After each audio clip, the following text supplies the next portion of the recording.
Hello friend, সবাই কেমন আছো? আশা করি সবাই ভালো আছো, কিন্তু আমি ভালো নেই সেটা দেখেই বুঝতে পারি। সব থেকে বড় কথা, যাদের হয় তারাই বুঝতে পারে। যেমন আমার বর বুঝতে পারছে, দেখো মুখটা কেমন শুকিয়ে গেছে আমার এই দৃশ্য দেখে। আমি প্রতি বছরই এরকম হসপিটালে ভর্তি থাকি, আমার মা আর বরই আমার পাশে থাকে।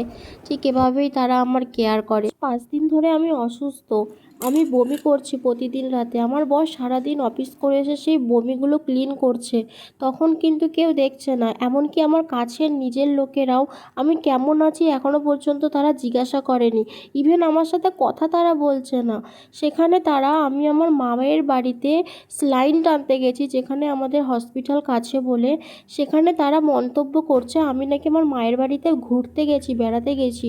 একটা মেয়ের শরীর খারাপ হলে সে তো তার মায়ের কাছে যাবেই। মায়ের মতন ভালোবাসা, টেক কেয়ার কেউ দিতে পারবে না। যেখানে আমার শ্বশুর শাশুড়ি, আমার বরের কোনো প্রবলেম না, সেখানে